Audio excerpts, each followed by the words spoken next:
Welcome back to Velshi on MSNBC. I'm Charles Coleman Jr. filling in for Ali today. Now, since returning to office, Donald Trump has dismantled decades-old agencies and initiatives which were initially designed to protect Black Americans and other marginalized communities. He has justified these actions by claiming he's rooting out racial discrimination disguised as diversity, equity, and inclusion. But as Pulitzer-Prize winning journalist Nikole Hannah-Jones points out in a new essay for the New York Times Magazine, in just months, Trump has managed to upend 6 decades of civil rights progress. And here's how. He's effectively dismantled the Office of Federal Contract Compliance Programs. This is the very agency created to enforce the Civil Rights Act and to prevent discrimination in employment tied to federal dollars. He's also gutted the funding and staff needed to investigate and fight housing discrimination. He shuttered the Office of Environmental Justice and External Civil Rights, which addressed the fact that Black communities are disproportionately exposed to toxic pollutants, pesticides, and waste. He's also closed the Department of Veteran Affairs Equity Office. Now, that office was dedicated to addressing the racial disparities in how disabled veterans receive compensation. He shut down regional civil rights offices that were key to fighting discrimination in schools and to enforcing desegregation. And he's even forced schools to eliminate initiatives that diversify teacher pipelines and support Black students to help close the achievement gap. And that's just some of what he's done as part of an sweeping effort to dismantle every program, every office, law, or mandate designed to protect the civil rights of Black Americans and other marginalized communities. These are protections that are still very much so desperately needed as the data continues to show that Black Americans suffer disproportionate discrimination across every sector of American life. Perhaps most disturbingly, he's now using the Civil Rights Division of the Justice Department to enforce executive orders dismantling diversity programs. Nikole Hannah-Jones put it plainly, quote, by deploying the Civil Rights Act against the very people it was created to protect, conservatives hope to get as close to their ultimate goal as possible, repealing it.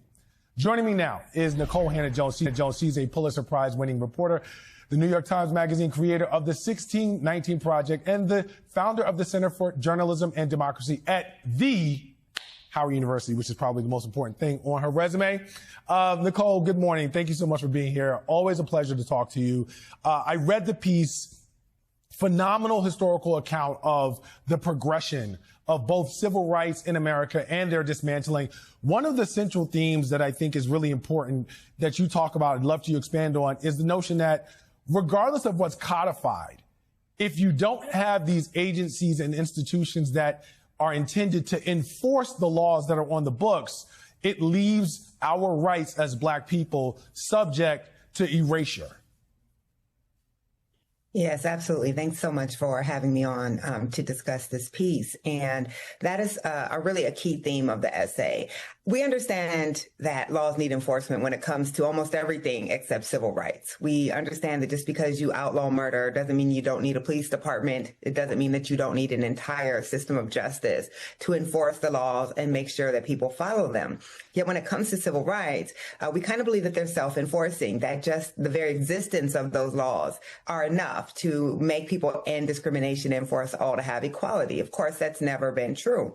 So what Trump is doing in his administration is basically, he doesn't have the ability to overturn the 1964 Civil Rights Act or the Voting Rights Act or the Fair Housing Act, but he can gut the entire enforcement mechanism and send the message that if you discriminate, there's no one in federal government that is actually going to enforce the law. So what I tried to show in this piece is we have been here before in America. You know, the entire civil rights movement was fought to really vindicate rights that Black people had already won following the end of slavery. The civil rights acts that were passed in the 1860s, the 14th Amendment, the 15th Amendment. These were laws that had already been passed, and yet they existed on paper. And when you had a federal government and state governments that wouldn't enforce them, it's as if those laws did not exist, and Black people were certainly not protected by them. And so this is the fears that we're entering another era like that.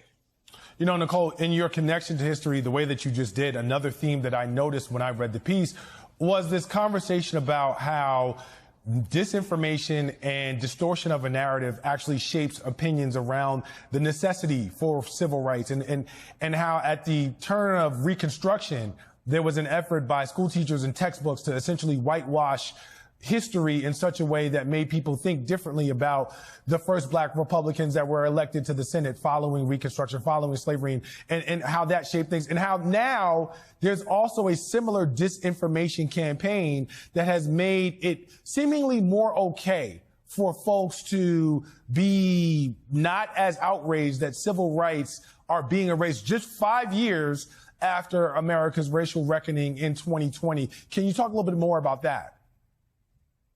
Absolutely. So we know that these efforts to rewrite history, these disinformation campaigns, they go hand in hand. They erase the history first, and that allows them then to erase your rights. And so I talk about this organization called the United Daughters of the Confederacy that rises up after the end of the Civil War.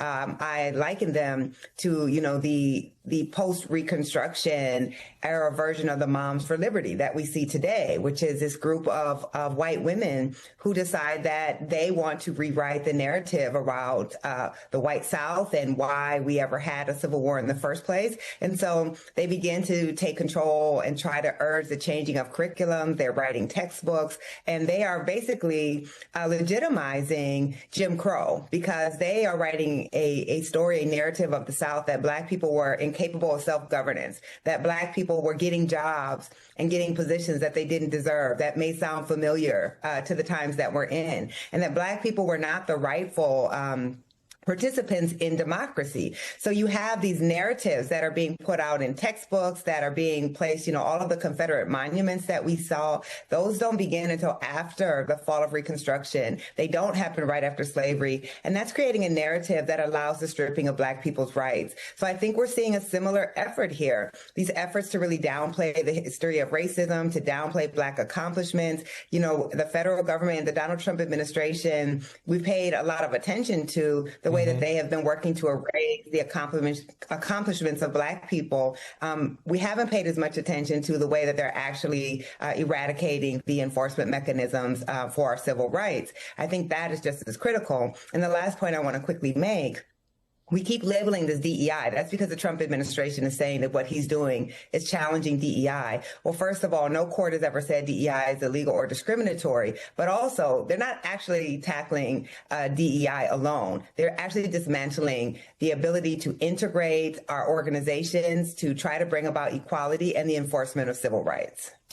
Always something that I think about, which is paying as much attention to the equality of outcomes as we have tried to the equality of opportunity. So much I can talk to you about this, but thank you for your time this morning, Nikole. That is esteemed journalist and Howard University professor, Nikole Hannah-Jones. Nikole Hannah-Jones was on, she was on MSNBC a few weeks ago, interviewed by Charles Coleman. And Attorney Charles Coleman Jr. And she was talking about how Donald Trump has upended 60 years of civil rights progress. Donald Trump has upended 60 years of civil rights progress in 2 months. So she wrote a essay for the New York Times. It's an extensive essay. I printed it out. It's 14 pages.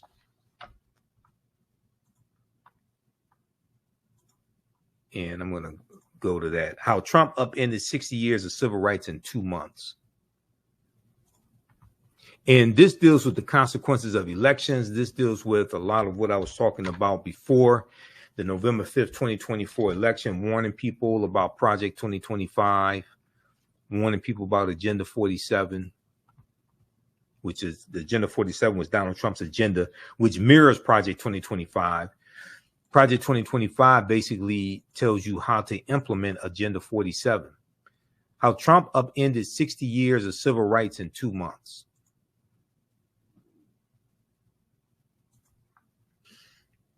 An assault on federal protections may bring about a new era of unchecked discrimination. This is by Nikole Hannah-Jones. She talks about how last year a little-known office in the U.S. Department of Labor helped Black workers at a Texas medical center recover $900,000 in back wages. Recover $900,000 in back wages. And Black workers at a Caterpillar plant in Illinois recover $800,000 each time over allegations that applicants lost out on jobs because of their race. It was called the Office of Federal Contract Compliance Programs. This division investigates and fights employment discrimination for 1/5 of the U.S. labor force. It was created in 1965 when President Lyndon Johnson signed an executive order strengthening the provision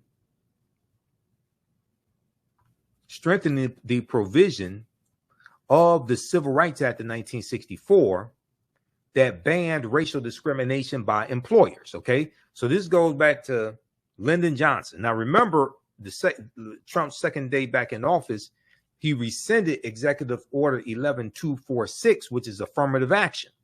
That dealt with affirmative action in federal government contracts. Okay. Now, what Nikole Hannah-Jones here is talking about is the Office of Federal Contract Compliance Programs. All right. And this division investigates and fights employment discrimination for 1/5 of the U.S. labor force. It was created in 1965 when President Lyndon Johnson signed an executive order strengthening the provision of the Civil Rights Act of 1964 that banned racial discrimination by employers. Okay, so the Office of Federal Contract Compliance Programs specifically enforced the law among businesses and institutions that contracted with the government or received federal funds. Okay, that's affirmative action.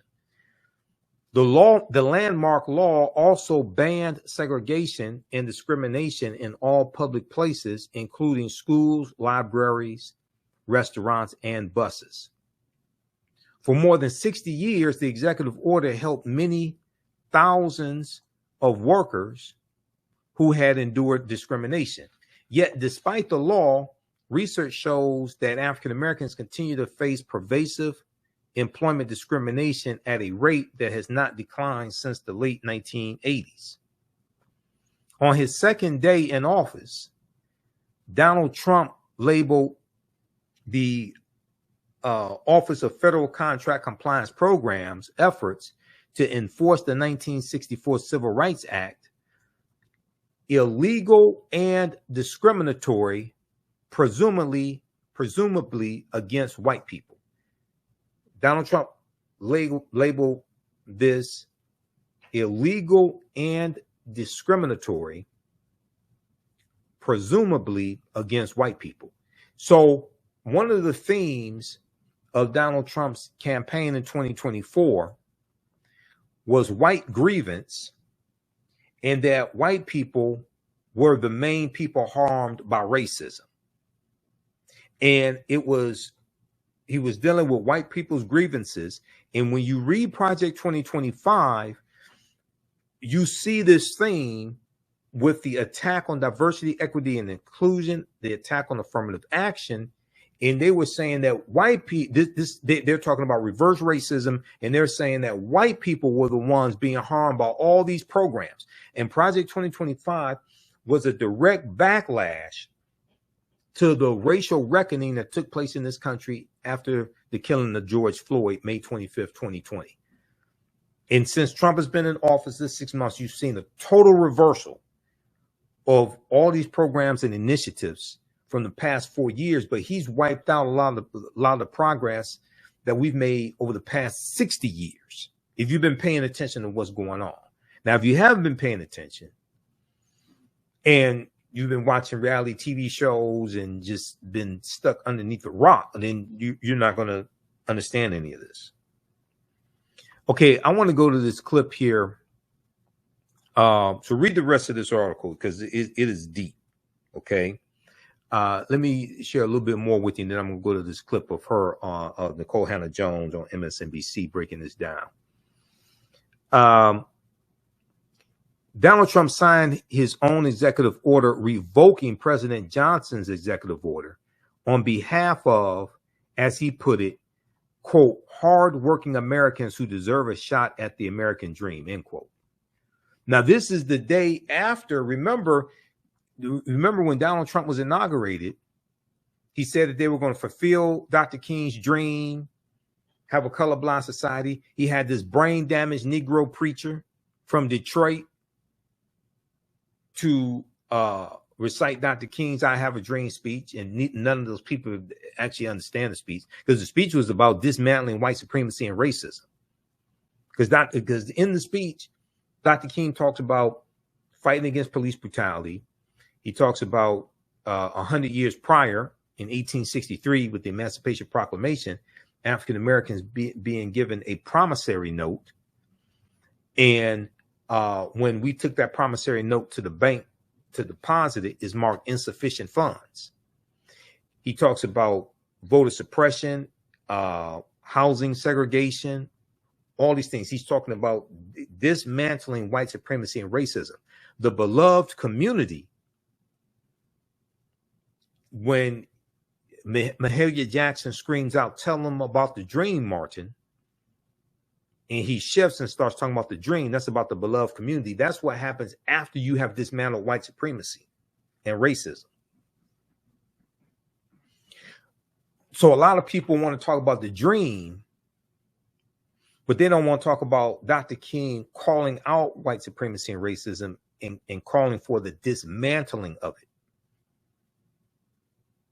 See, a lot of people want to pimp Dr. King and think if we just talk about everybody getting along and everybody loving each other and black and white children holding hands, somehow you have achieved the beloved community. No, you haven't dismantled white supremacy and racism yet. And with this Trump administration in place, they don't even want to admit that racism exists, because they said we're going to have a colorblind society. So all the programs that were designed to level the playing field and repair some of the damage of historic racism, they're wiping all that out and say we want a colorblind society. Everything's equal. We're going to wipe all this stuff out. This is what they've been doing the past 6 months.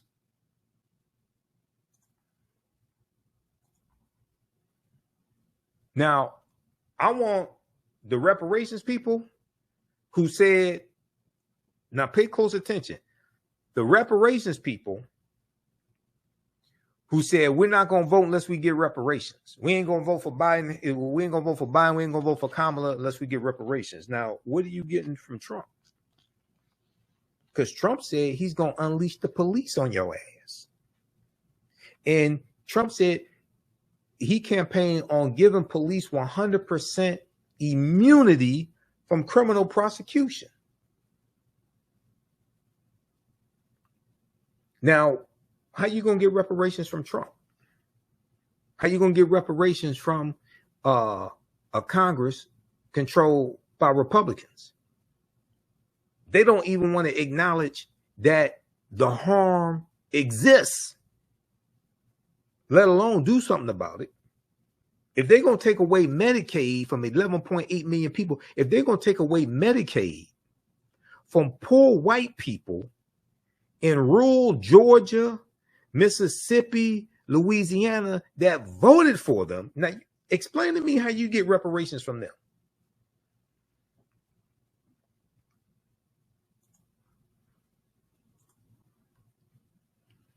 Within the week, Trump's acting Secretary of Labor ordered the Office of Federal Contract Compliance Programs to, quote, immediately cease and desist all investigative and enforcement activity, end quote, and close all open cases.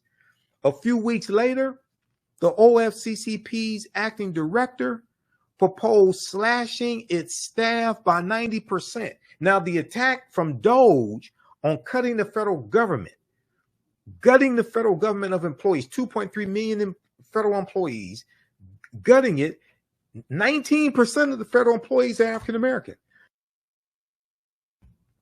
So when you talk about gutting the federal workforce, you're talking about defunding Black America. You're talking about negatively impacting us financially and our health care through our jobs. We're paying for homes, paying for mortgages. We're paying for children in college. It was Trump's 6-3 conservative Supreme Court that struck down Joe Biden's executive order on student loan forgiveness. And African Americans disproportionately carry student loan debt. That would have greatly helped many of us. In fewer than 2 months, 6 decades of civil rights enforcement was essentially dead. In fewer than 2 months, 6 decades of civil rights enforcement was essentially dead. Trump has justified these actions by claiming he is rooting out racial discrimination disguised as, quote, wait for it, diversity, equity, and inclusion. What they are doing, this is laid out in Project 2025. What they are doing is using what they call diversity, equity, inclusion in any programs that were remotely beneficial for African Americans. They're saying that we're rooting out discrimination and racism by wiping out these programs that were helping African Americans. And they're calling that DEI, and DEI is wrong. And we want a merit-based society. We want a meritocracy. So we're going to fulfill Dr. King's dreams. We're going to wipe out all these goddamn programs that were remotely helping Black people. And most of Black MAGA is silent while all this is being done.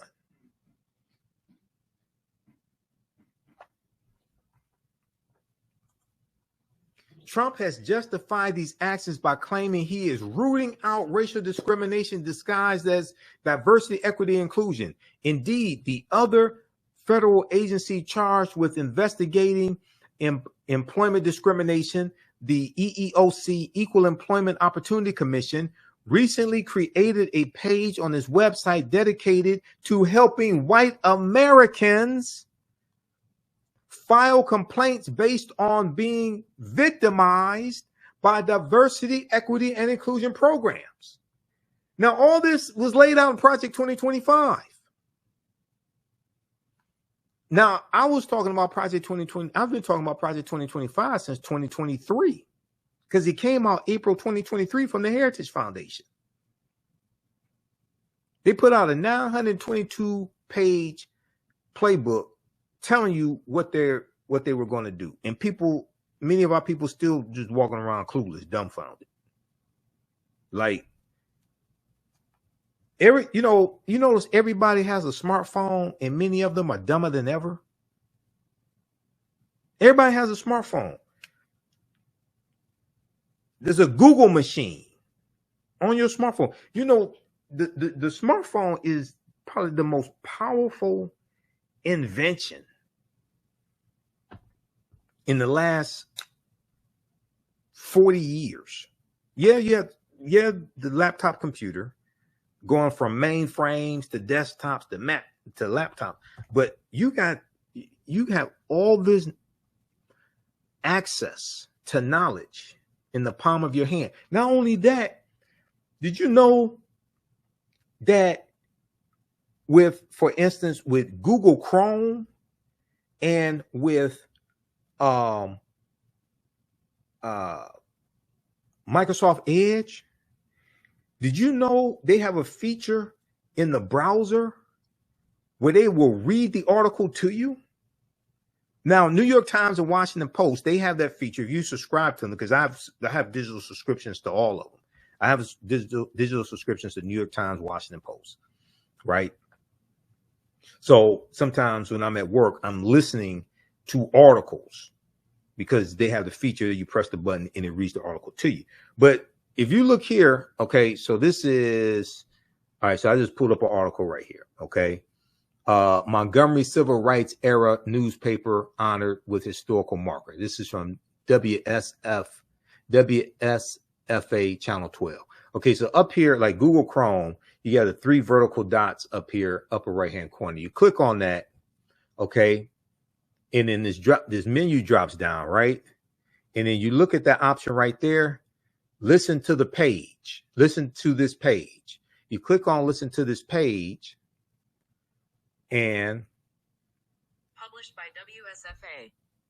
Montgomery, Allah. WSFA, a Montgomery-based civil rights era newspaper, has received a historical marker honoring its coverage of historical events. It will read the article to you. Ellen Lake wrote for Harvard and University's newspaper while pursuing her education. You can put it in hibernation mode. When Lake noticed that there was it'll read the article to you. And a lack of coverage of civil rights issues in mainstream this is Google Chrome.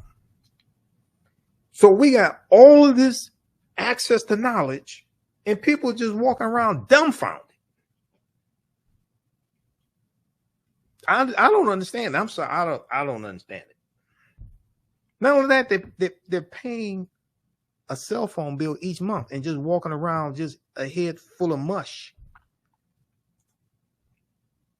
This seems like a fragment. It makes no sense to me. I don't understand things like that. You know, I admit I consume more news. I do more reading on a daily basis than the average person. I monitor about 35 different news sources on a daily basis. I do understand it, but damn, it's like, come on.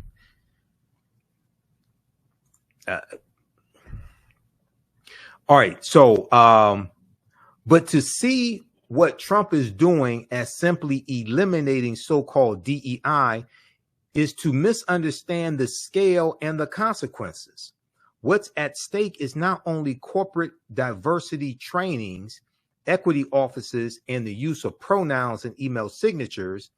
Many diversity, equity, and inclusion programs were put in place to help ensure compliance with civil rights laws and to foster integration in a society that for most of its history explicitly discriminated against Black Americans, African Americans.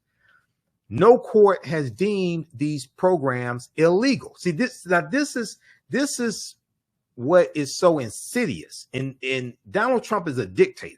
He's a thug, rotten to the core, no morals. Okay. Dictator, hung out with a pedophile, Jeffrey Epstein. I don't know how many pedophiles he hung out with, but he hung out with at least one. Jeffrey Epstein, well, Ghislaine Maxwell too. So that makes 2. Okay. No court has ruled that diversity, equity, and inclusion is illegal. Donald Trump claims that it is. So his executive orders, and he did 145 executive orders in the first 100 days.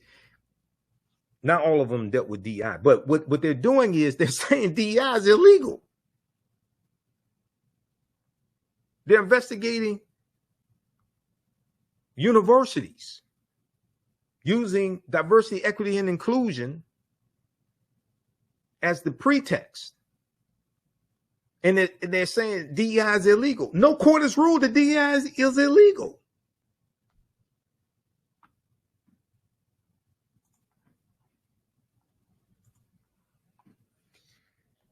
No court has deemed these programs illegal. Yet in the opening months of his second term, Trump has capitalized on the unpopularity of equality efforts among some Americans, glibly wielding the language of DEI to initiate the broadest and most significant assault on civil rights and racial integration in the country in more than a century.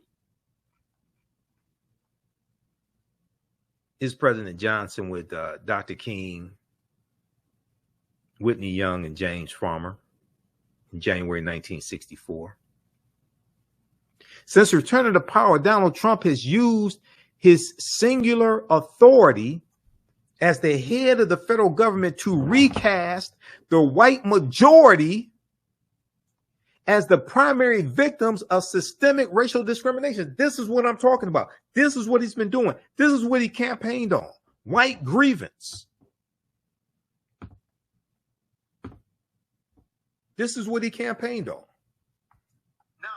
Now, where are all the black people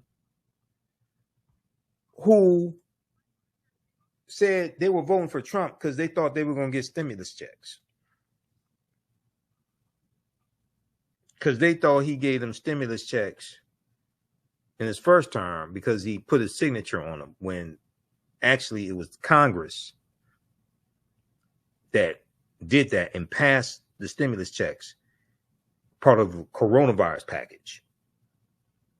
That came from Congress. Article 1, Section 9 of U.S. Constitution, Article 1, Section 9, Clause 7, power of the purse. The ability to tax and spend belongs to Congress. So you had black people saying, we want those stimmies again. Donald Trump didn't campaign on stimulus checks for black people. He did campaign on unleashing the police on your black ass, though.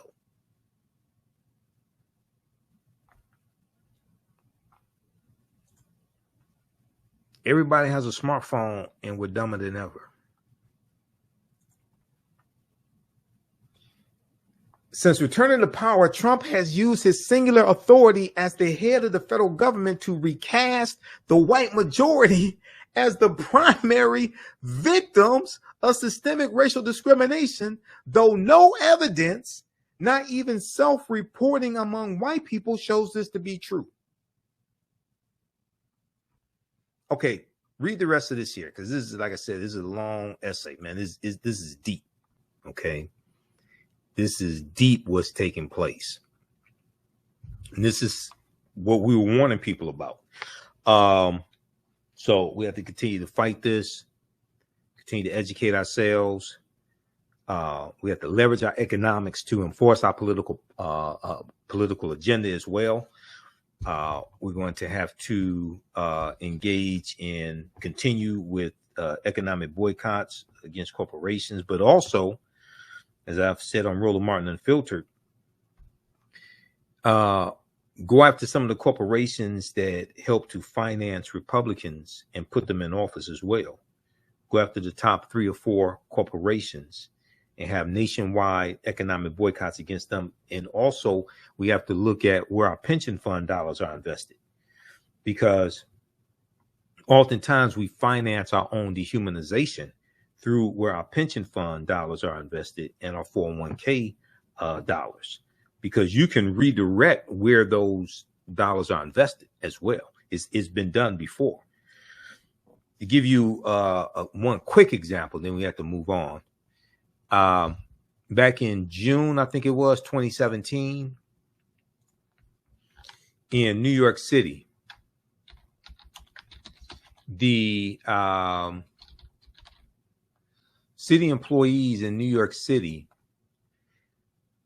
they withdrew $48 million in pension fund dollars from privatized prisons. They found out they were invested in privatized prisons. Okay. So we have to redistribute the pain through targeted, sustained economic withdrawal strategies and leverage our economics to enforce our political agenda. Okay, let's look at this article here quickly. Okay, the city has sold off about $48 million in stocks and bonds of 3 private prisons, according to the controller's office, after a unanimous vote from the fund's trustees. After a unanimous vote from the fund's trustees. The move comes after a scathing federal audit of private prison facilities last year, and after 8 immigrant detainees have died in the last fiscal year while in private immigration detention centers, which house 65% of immigration and custom enforcement detainees.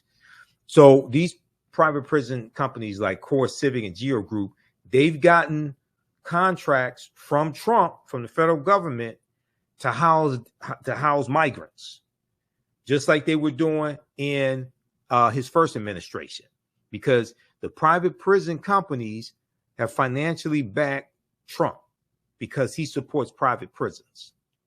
So if you are against private prisons, but you voted for Trump, you are a damn fool. If you are against private prisons and you voted for Trump, Trump is a big supporter of privatized prisons. The trustees of the city's pension funds voted in favor of divesting in a mid-May meeting, the stocks and bonds in 3 companies, Geo Group, Core Civic, and G4S, have since been sold, Stringer's office said. Okay. All right. Read the rest of this piece here. Research this. New York pension fund to back out of investments in private prisons.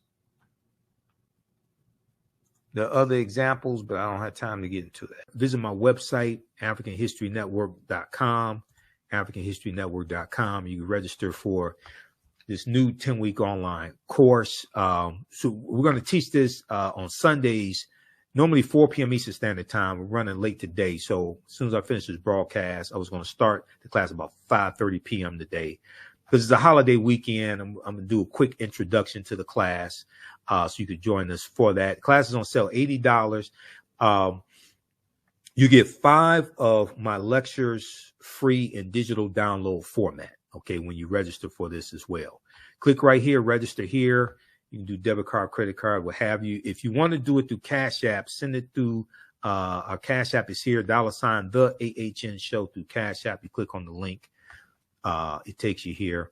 And if you send it through Cash App, follow it up with an email. You can email me through the website right here. Contact the African History Network at the top. If you send it through Cash App, follow up with an email. Let me know you sent the registration through Cash App. And this is our official Cash App account, $ the AHN show, SHOW. When you go to it, it'll say Michael. These are some fake African History Network Cash App accounts that have been stealing money from us. I'm still trying to get them shut down. Here's our PayPal link right here. Also, okay. So this is African empires, the Moors, and the transatlantic slave trade, 5000 BC to 1800 AD. Okay, so this is a new 10-week online course that I'm teaching. I've been teaching online history classes going back to 2017, and I put these classes together, put together the curriculum. There are about 200 slides in this class, 80 to 100 articles that we reference, 15 books. You don't have to buy any of the books.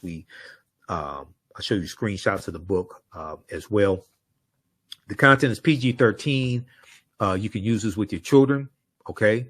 And it's very engaging. It is interactive also. There's a class chat, so you can ask me questions in the class also. You can see me. I can